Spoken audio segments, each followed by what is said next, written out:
I spent 15 years in the equity brokerage business, primarily in Asia. When the financial crisis happened in 08, 09, a lot of the jobs that were in Tokyo migrated down to Hong Kong and Singapore. I had a young family, had a lot of, invested a lot into Japan, had a house in Vermont, was a serial startup investor with a lot of angel money and different things, and was doing OEM in Asia and the rest of it. And basically made a life decision. I just didn't want to go live down in Hong Kong. Had this house in Japan and Vermont, was invested in a couple of projects. Hey, why don't we go to Vermont, throw away our entire Rolodex and everything I know, and see if we can make a career in the middle of nowhere in the sticks. So moved to Vermont in 2011, was working on a couple different things, consumer product, children's educational product, bar accessory, healthcare technology play. And then in 2016, met the team that had formed the idea of Toast Beverages, had the product, we're looking for money and leadership, came on as an advisor, eventually launched the business as CEO, took control of the company in 2019 in a dilutive round, but basically running the company since its inception. My relationship to Upstate Capital really has to do with the fact that Toast was born out of the Hudson Valley and Red Hook. So all the original investors were kind of from that area. And I was the stranger from Vermont, the hillbilly who came over and eventually became the CEO of the company. So I've been running Toast for 7 years, live in Vermont with not so young kids anymore. One in college, two still there, and dreaming someday of having my life as back to an investor and living in an island somewhere, helping other CPG companies. Maybe a little bit of background on what Toast is and Sure. Sort of how you're positioning yourself, and then we can get more into the concept of the entrepreneur-investor dynamics. Yeah. So Toast, which is at the bar, and I encourage everyone to try it, is a sparkling non-alcoholic beverage created with the purpose of, an occasion-based beverage when you want something to drink, but you don't necessarily want any alcohol. And you may or may not see that in wherever you live, or people are drinking less, looking for healthier options. You're probably familiar with the success of Athletic Beer. Just raised $50 million on an $800 million valuation on $90 million in revenue, for those of you who are tracking. So it's a hot space, there's a lot happening. We're I'd like to think one of the leaders in that space. We've been around for 7 years. We were early to the game, but it's a non-alcoholic product, which is a wine-adjacent offering. So if you want to have something to drink, but you don't want any alcohol, Toast is there for you. And just for those who might not follow it as closely, it's not really about people that don't drink, it's about moderation. 90% of the people that are drinking an Athletic or a Toast are actually people that drink, but they're looking to moderate. So that might be a weekday moderation, that might be a pace yourself. Hey, I just had 2 glasses of wine, I know I'm going to be going to the event later tonight, maybe I should have a Toast and pace myself. So I still have my shoes on by the time I get there. It's really playing in that game, yeah. So as you got involved with the company, maybe walk us through what your thought process was in terms of formulating an advisory board, and also how was the interaction with the original investors, and how did you manage that process in terms of the transitioning in terms of ownership? Well, Ray, I'm saving most of that for the book I'm going to write. It was an interesting experience because I was brought in through a third party that knew the original investors, and they were looking for money, leadership, and they knew that I had been involved in other startups, and they said, you should talk to this guy Brooks, he's over in Vermont. We had initial conversations, and the dynamic was interesting with Toast because there were a lot of people who really didn't know each other. So they were from a lot of very diverse backgrounds. It was sort of your classic messed up cap table of angel investors, which ultimately was part of the motivation to do a dilutive round and simplify that cap table in 2019. I think I was having a conversation with you, Dave, a couple days ago, but often when you start up, you need this advisory board. You need to have people that are really reputable to give you credibility on your presentation. Oh, well, I've got this person, I've got that person. Well, they may not have anything to do with your business, know nothing about it, and yet they really are just this sort of name on a presentation. And I went through that as well. But what I really found was you actually want people that can really help. And you struggle sometimes as a startup to find those people that can help. I brought in a guy that's on our board now, a guy named Ian Knowles, in 2019, right before COVID started.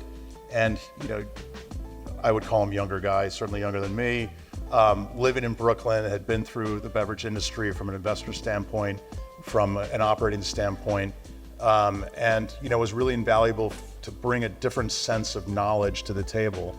And I'd had a couple other people, Danny Saltzman, who had a background in large retail alcohol sales and national accounts. So I think really for me it was, I don't really need to have a huge laundry list of people that are going to give me quasi credibility. What I really need is people that can help me, advise me on the things that I don't know.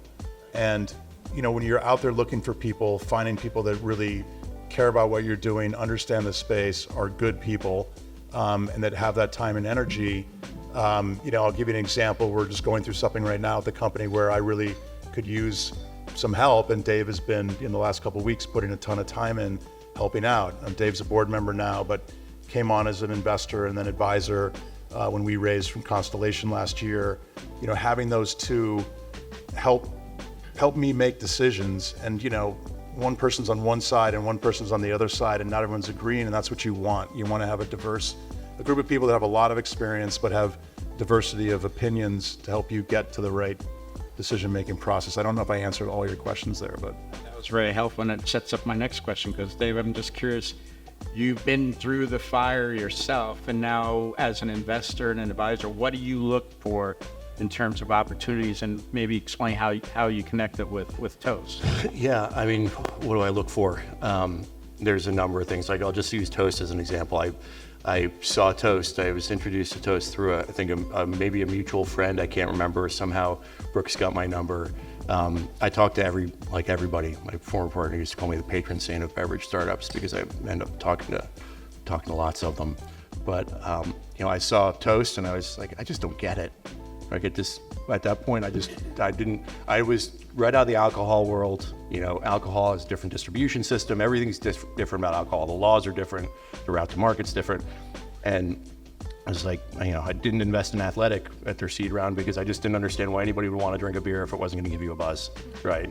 Just don't like the taste of beer, right? Which is why I'm a perfect spiked seltzer guy.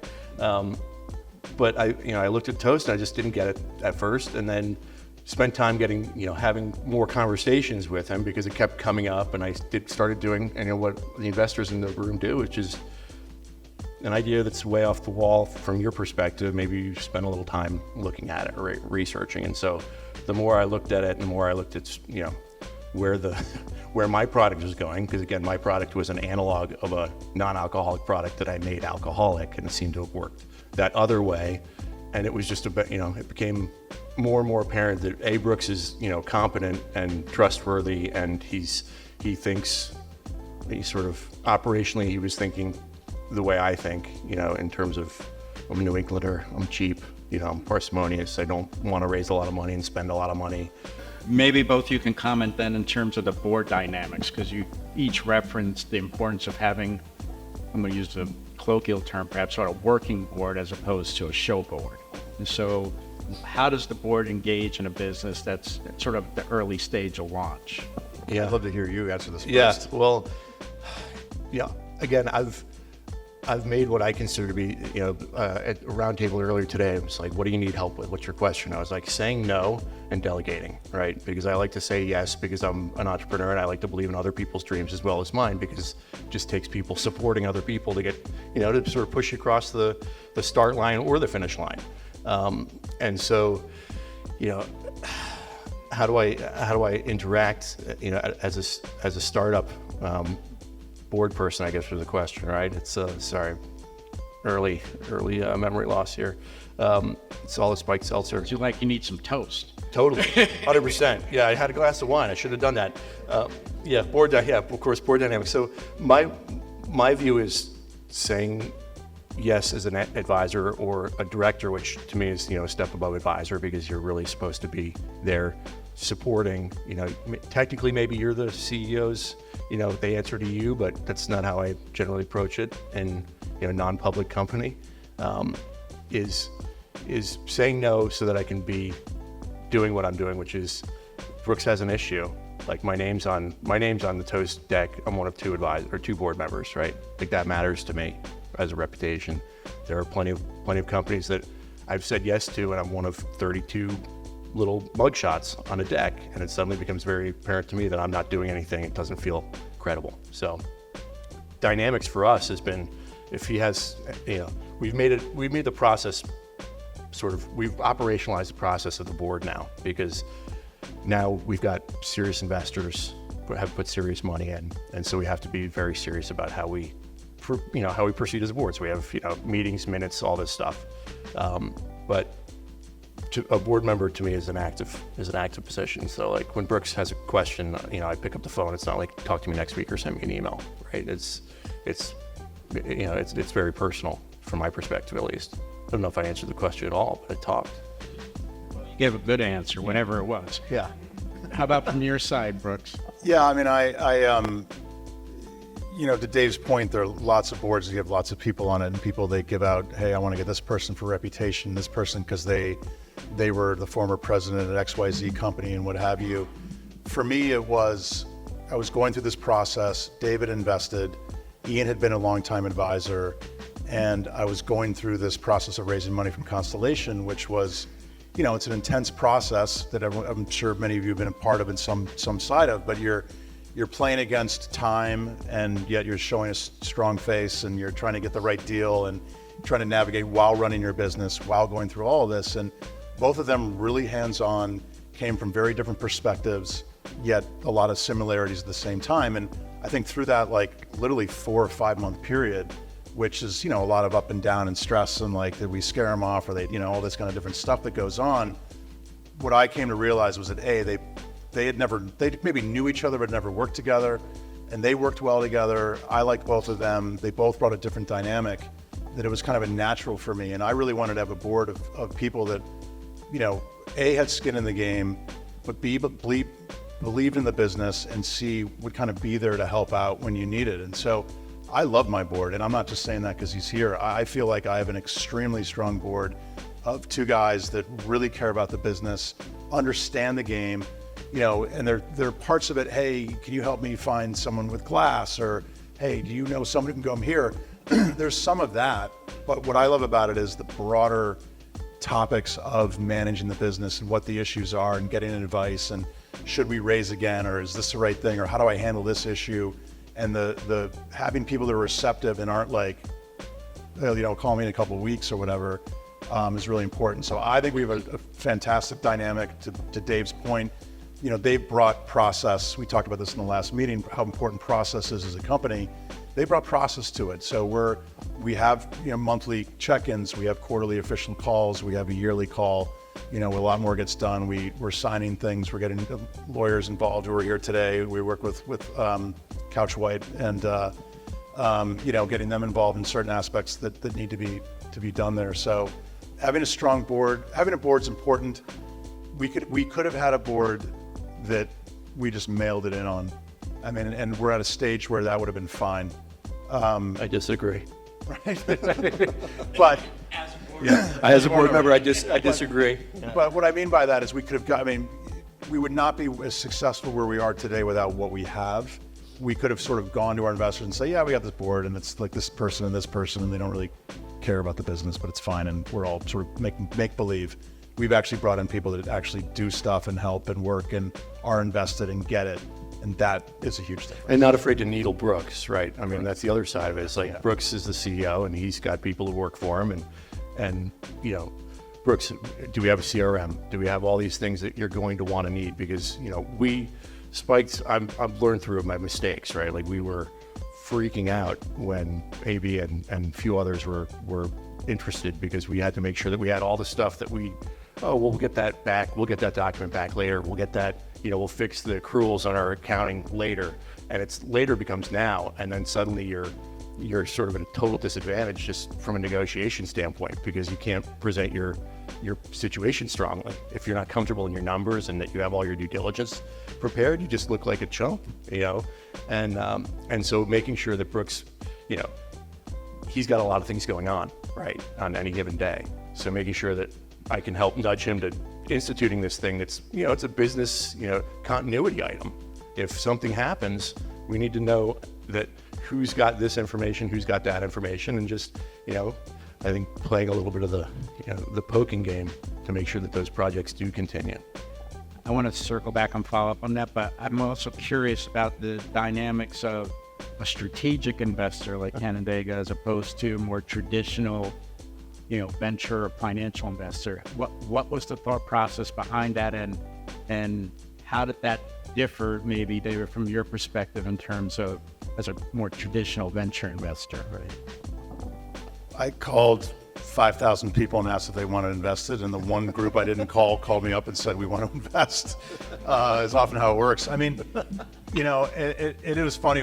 We went out and raised, we were, a new product. We were early to the game. We don't get it. I don't understand what this product is. What's the point? Why would anyone drink this? Call me when you're in $1 million in revenue. Call me at $1 million. We're at $1 million. Call me at 2.5. We're at 2.5. Call me when you're 5. We're doing 10 rounds now. I mean, it was just this endless cycle of trying to raise money. It's exhausting. And in our case, they actually came to us and said, we're doing our research. We're really interested in you. I think between the two, strategic and not, there's the comfort of knowing that you have a potential buyer, right? That they've invested because they're not doing it because they want to flip it. They're doing it because they might want to bring in their portfolio. And now you have this potential exit.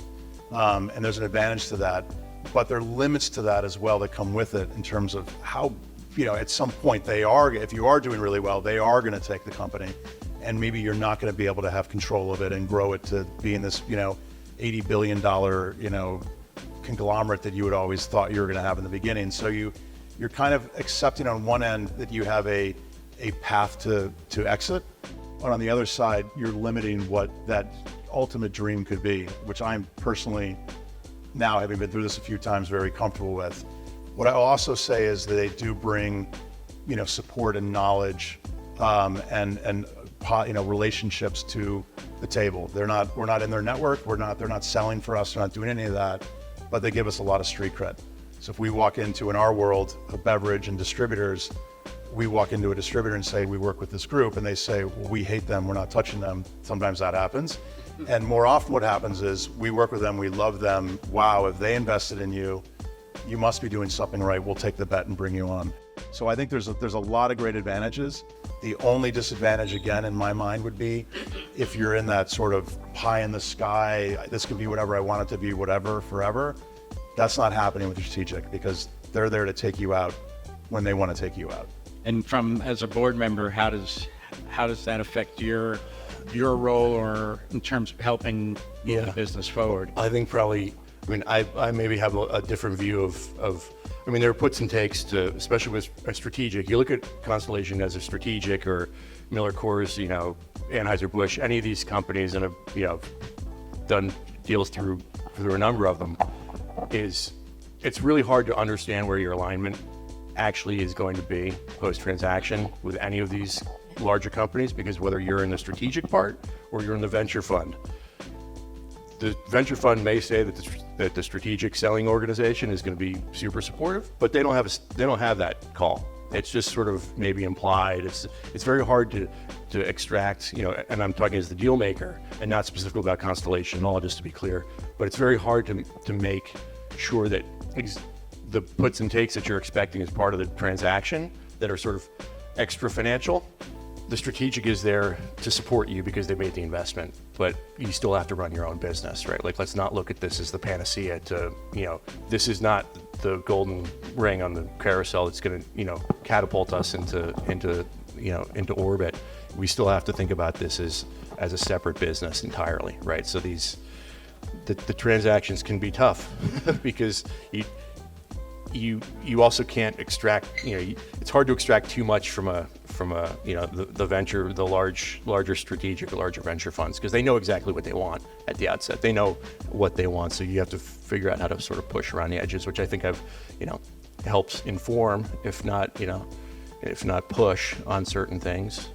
With Brooks's case as well as with others, it's they're great because again, somebody wants you, somebody wants somebody wants you to be successful, and you have that credibility. But it's also, you have to look at it not just as this investment, but sort of what's the the route, what's the decision tree that's going to get us In where. the end, and I don't know how Constellation would make me feel about me saying this, but I think with any strategic, you are aligned and yet you're not. And the reason you're not aligned is that you want to sell your company for as much money as possible, and they want to buy you for as cheaply as possible. And you can never get around that with a strategic. If you really boil it right down to that, that is the challenge. If you come in with a venture money or private equity money, we're all aligned. We want to sell this thing for as much as we can. That's the goal, to generate an ROI for our investors. Excellent. But in this case, my investor who wants to buy it from me, they want me to be successful, then they want to get it as cheaply as possible. And I want to sell it for as much as possible because I have more than one investor. I have all these other people that have put money in and time and sweat and everything else for all these years. So in there lies the complication of the relationship. We're not there yet, but it's certainly, I know it's on all of our minds, and there are dances that occur, around that from time to time. Yeah, I mean, having their continued, not just Constellation, but I'm thinking of a few examples where, there's a little bit of a fear factor also. What if they don't come through on the next round? What if you need to raise again? What is that? That looks not so good. It's real hard to convince anyone who's a VC investor here that, oh, you're, the last guy who came in isn't coming in on this one. You're like, there's a lot of questions there. Yeah, so it's a big reputational thing, right?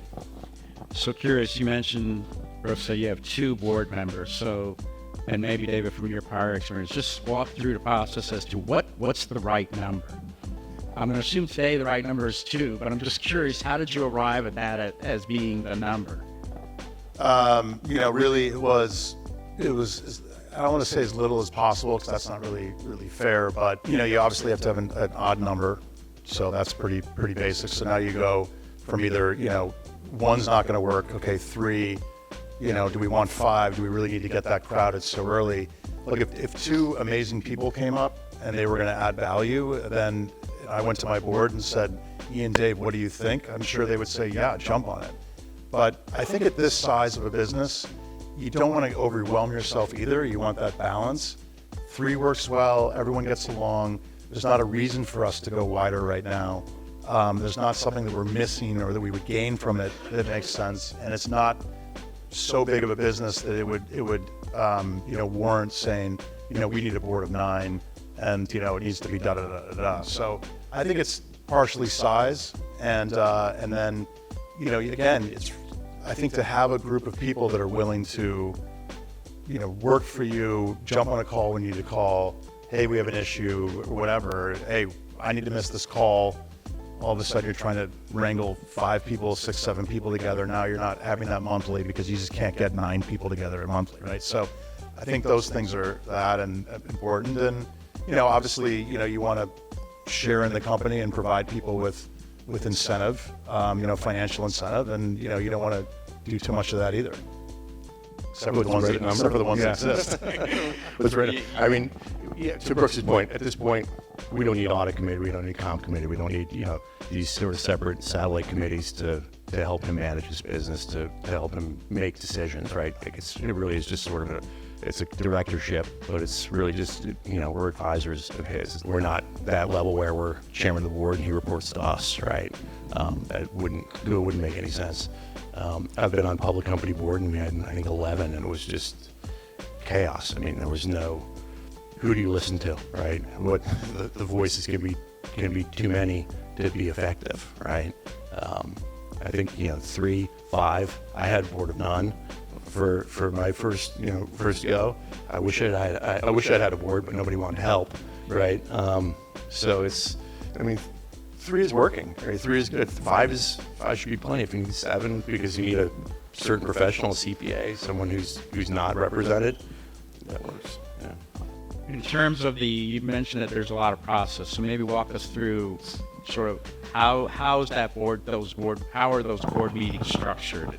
What are the expectations of the board in terms of the information from management? Right. So beyond our check-ins, so like monthly check-ins, and it's really more than that, quite honestly. But besides the sort of scheduled, on the schedule several months before check-ins, it's the full, not the full package, but I'll review because I'm treasurer, right? And took that. Brooks' wife works for the company. I'm like, you can't have you and your wife be on the checking account. I'm sorry. And that's, you're going to end up with me in St. Thomas. So I look through the numbers. We'll have the head of sales and marketing. We'll give presentation. It's all the normal stuff, and then Brooks puts together. We'll generally put a skeletal agenda together so that we all have an idea of what he's thinking about, and we can think about it a week or so beforehand.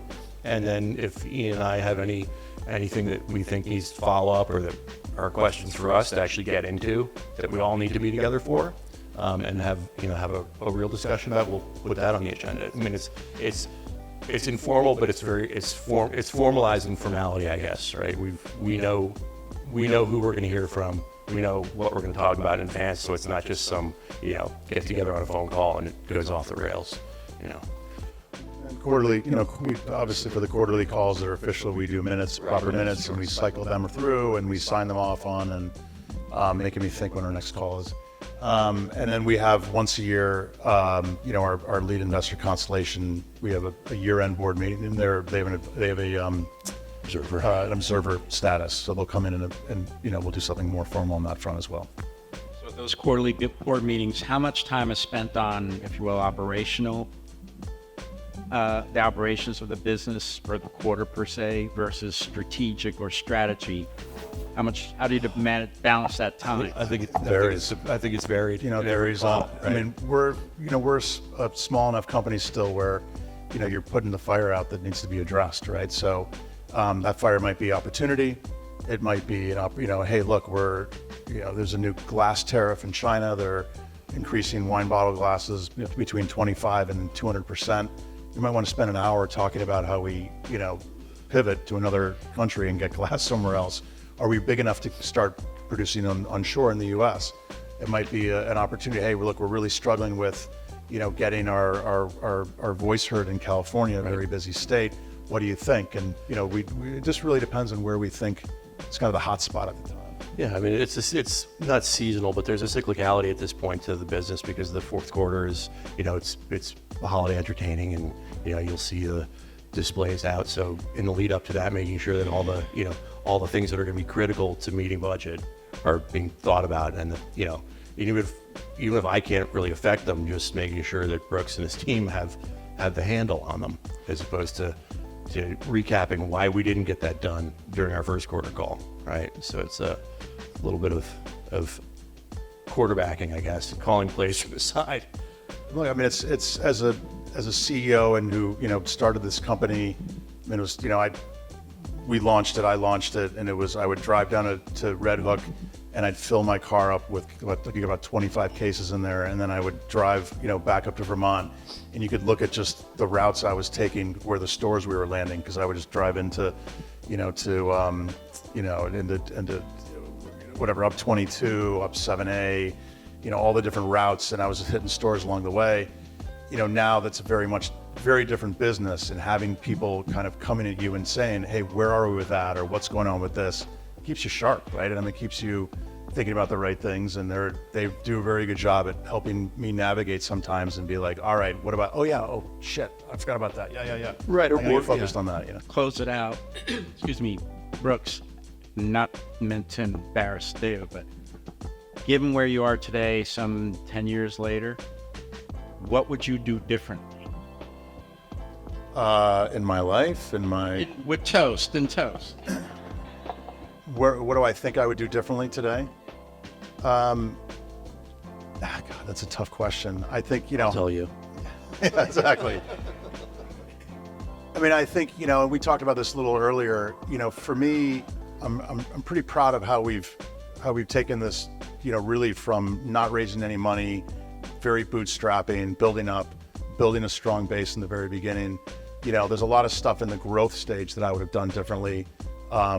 Just we were talking in this meeting beforehand. I mean, hiring the right people has been a challenge. I mean, we hired some really amazing people, and we've had massive wins.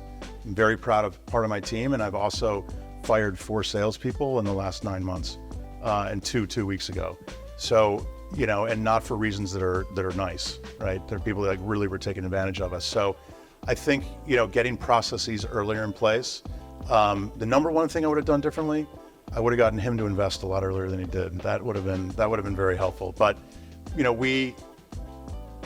one thing I'll say is that I came from not the beverage industry, and I came into a space that was new, and raising money in that environment is very difficult because I have no street cred in terms of like, oh, this guy's done it before, let's do it again.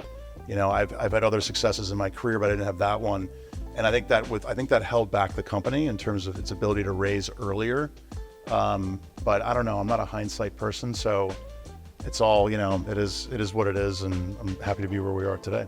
Good. Well, I want to thank both of you for your time this afternoon, and let's just give them a round of applause.